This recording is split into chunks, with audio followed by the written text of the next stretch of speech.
To be very honest, मैंने NLU से अपना ग्रेजुएशन किया, तो जब मैं एलएलएम करने गई फ्रॉम अ प्राइवेट कॉलेज तो मुझे लिटरली कुछ पढ़ने की ज़रूरत ही नहीं पड़ी, बिकॉज जो एलएलएम के लिए ज़रूरत थी वो मैं एलएलबी में ही पढ़ चुकी थी। हेलो एवरीवन, स्वागत है आप सभी का अड्डा 247 क्लैट के ऑफिशियल यूट्यूब प्लेटफॉर्म पर। मैं हूं आपकी लॉ मेंटर डिंपल पारेख और आज हम एक बहुत ही इंपॉर्टेंट डिस्कशन करने वाले हैं। वो क्या है? वो ये कि आप सभी लोग मुझसे पूछते हैं कि मैम व्हाई एनएलयू, क्यों जाना चाहिए एनएलयू, क्यों एनएलयू को बाकी सारे कॉलेजेस के ऊपर रखा जाना चाहिए। तो इसी के बारे में मैं आज के इस वीडियो में बताने जा रही हूँ। सबसे पहले मैं आपको बता दूं कि अगर आपको पता ना हो तो 1 दिसंबर को आपका क्लैट 2025 होने वाला है, जिसके फॉर्म अभी फिल किए जा रहे हैं। कंसोर्शियम ऑफ एनएलयूज की वेबसाइट है, वहां पर जाकर आप क्लैट के फॉर्म को फिल कर सकते हैं। ऑनलाइन एप्लीकेशन ही है।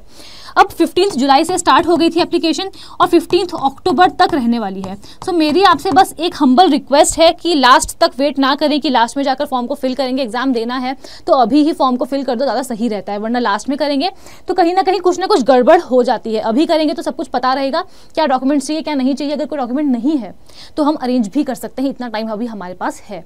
आई होप दिस इज क्लियर। उसके बाद हम सबसे पहले देखते हैं करिकुलम एंड एकेडमिक्स। तो देखो, एकेडमिक रेपुटेशन की बात है तो ऑब्वियस सी बात है कि बहुत ज़्यादा है एकेडमिक रेपुटेशन एनएलयूज की। अगर हम बात करें दिल्ली की तो यहाँ पर बहुत सारे ऐसे एडवोकेट्स हैं जिनके पास आप लिटिगेशन करने के लिए अगर जाओगे, इंटर्नशिप करने के लिए जाओगे, तो वो प्रेफर करते हैं एनएलयू स्टूडेंट को ओवर नॉन एनएलयू, बिकॉज ये एक ब्रांड नेम है and brand name does matter. उसके बाद हम देख लेते हैं एनएलयू करिकुलम को। तो यहाँ पर आपको जो भी चीज़ें पढ़ाई जाएगी वो सभी कुछ आपको एकदम अच्छे तरीके से नॉलेज दी जाएगी उस चीज़ की, कि बाद में जाकर आपको कभी ऐसा नहीं लगेगा कि यार ये तो मुझे पता ही नहीं था। टू बी वेरी ऑनेस्ट, मैंने एनएलयू से अपना ग्रेजुएशन किया, तो जब मैं एलएलएम करने गई फ्रॉम अ प्राइवेट कॉलेज तो मुझे लिटरली कुछ पढ़ने की ज़रूरत ही नहीं पड़ी, बिकॉज जो एलएलएम के लिए ज़रूरत थी वो मैं एलएलबी में ही पढ़ चुकी थी। So I hope this is clear.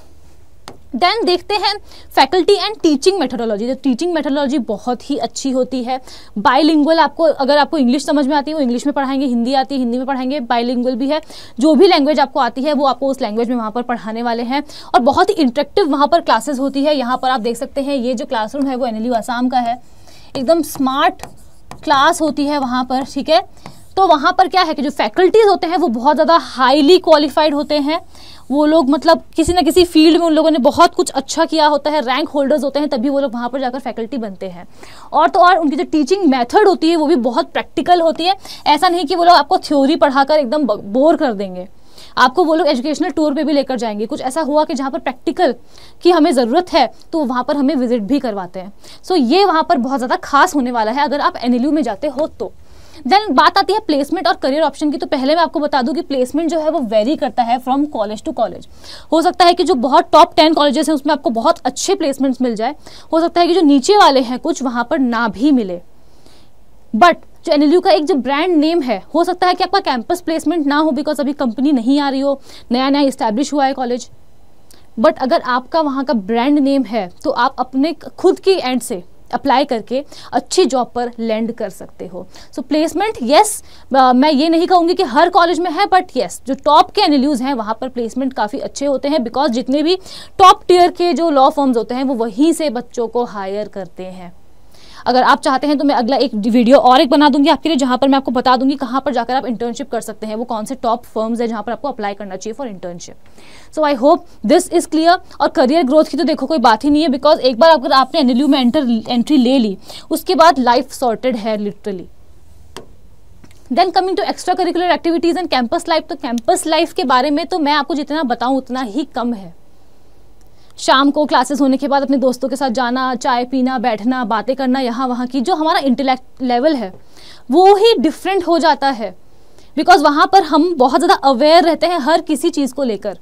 जो भी दुनिया जहान में हो रहा है, चाहे वो पॉलिटिक्स हो या कुछ भी हो, सब बातों की चर्चा हर एक हॉस्टल रूम में बैठकर होती रहती है। साथ में मिलकर खाना खाते हैं, खाना बनाते भी हैं, गाते भी हैं, अगर कभी रोते हैं तो साथ में मिलकर ही रोते हैं। सो कैंपस लाइफ आपके ऊपर डिपेंड करती है कि आप उसे कितना रोमांचक बना सकते हैं, ठीक है। सो कैंपस लाइफ के बारे में तो देखो कुछ वैसी बात है ही नहीं। रही बात नेटवर्किंग की, तो नेटवर्किंग अपॉर्चुनिटी बहुत ज़्यादा मिलती है, बिकॉज एलुमनाई होते हैं वो लोग भी बहुत सपोर्टिव होते हैं, वो पूरा ध्यान रखते हैं अपने जूनियर्स पर, उनको गाइड करते रहते हैं। कि आपको कहाँ अप्लाई करना चाहिए, आपको क्या करना चाहिए। अगर वो कोई अच्छी पोस्ट पे होते हैं, किसी अच्छी फर्म में होते हैं, तो वहाँ पर आपकी इंटर्नशिप भी लगवा देते हैं। सो इसलिए नेटवर्किंग बहुत ज़्यादा ज़रूरी है और NLU में networking is the best.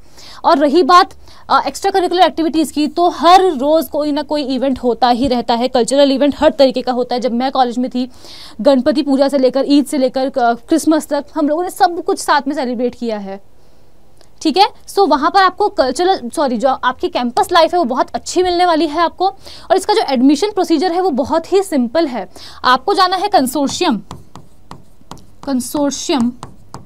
Of NLUs की वेबसाइट पर, ठीक है। ये उनकी ऑफिशियल वेबसाइट है, वहाँ पे जाकर आप फॉर्म को फिल कर सकते हैं। वहाँ पर जो जनरल कैटेगरी के बच्चे हैं और जो SC ST कैटेगरी के बच्चे हैं, सबके लिए अलग अलग फॉर्म के पैसे हैं, तो आप वहाँ पर जाके देख सकते हैं। आपको 5 सेक्शंस पूछे जाएंगे, 5 सेक्शंस आपको पूछे जाएंगे। उसमें से एक है लीगल रीजनिंग, जो मैं आपको पढ़ाती हूँ, ठीक है। और यहाँ पर आपका एग्जाम 1 दिसंबर को होगा। अगर आपने सही आंसर किया तो आपको +1 मिलेगा। अगर आपने गलत आंसर दिया तो आपको -0.25 हो जाएगा। अगर आपने अटेम्प्ट ही नहीं किया है, छोड़ दिया है उस क्वेश्चन को, तो आपकी कोई भी नेगेटिव मार्किंग नहीं होने वाली है। सो आई होप यहाँ पर ये सब कुछ क्लियर हो गया होगा।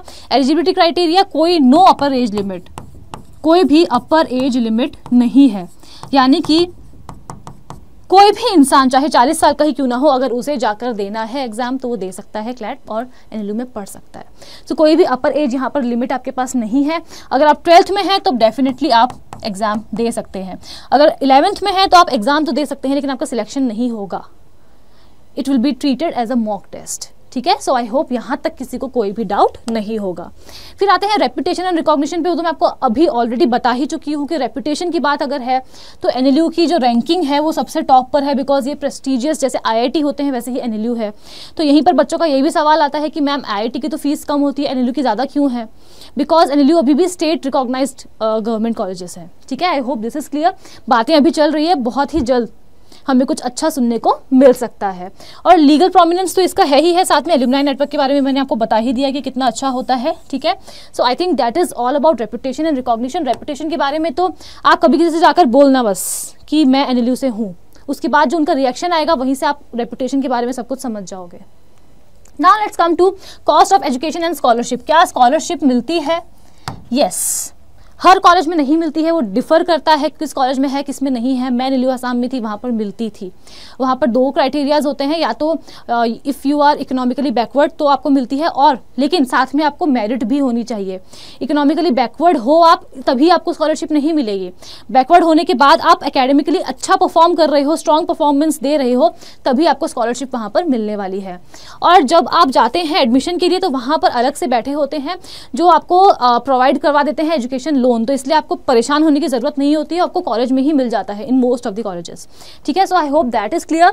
और कॉस्ट ऑफ एजुकेशन की बात रही तो देखो, क्योंकि मैंने आपको बताया कि ये स्टेट रिकॉग्नाइज कॉलेजेस हैं, तो इसलिए फीस थोड़ी सी ज़्यादा है। जो कॉलेजेस नए इस्टेब्लिश हुए हैं उनकी फीस थोड़ी सी ज़्यादा एंड पे आ जाती है, लाइक 3 लाख तक चली जाती है। लेकिन जो ऑलरेडी पहले से इस्टेब्लिश्ड हैं वहाँ पर आपकी फ़ीस, अगर हम लोग, मैं आपको मिनिमम अगर एक कोटेशन दूँ तो मिनिमम 1,80,000 पर सेमेस्टर, 80,000 सॉरी पर सेमेस्टर नहीं, पर ईयर। इसमें आपकी हॉस्टल फीस भी आ जाती है, आपके जितनी भी जो भी सारी चीज़ें हैं सब कुछ इसमें ही कवर हो जाता है। सो ये मिनिमम है, मैक्सिमम ये कहाँ तक भी जा सकता है। अब वो कहाँ पर लोकेटेड है, कितना नया है, उस पर डिपेंड करता है। सो आई होप ये सेशन आपको अच्छा लगा हो। और भी कोई आपके दिमाग में आइडिया हो कि मैम हमें ये जानना है, तो आप मुझे कॉमेंट करके ज़रूर से बताना, मैं आपके लिए उस टॉपिक के ऊपर भी वीडियो बना दूंगी। ये है मेरी email ID dimple.parik@adda247.com। अगर आपको कोई भी डाउट है तो आप मुझे यहाँ पर मेल करके पूछ सकते हैं, मुझसे बात कर सकते हैं। So that is all about it from my side. Thank you so much for watching. और जाते जाते वीडियो को लाइक शेयर करना मत भूलना और सब्सक्राइब करना भी मत भूलना। Thank you so much for watching.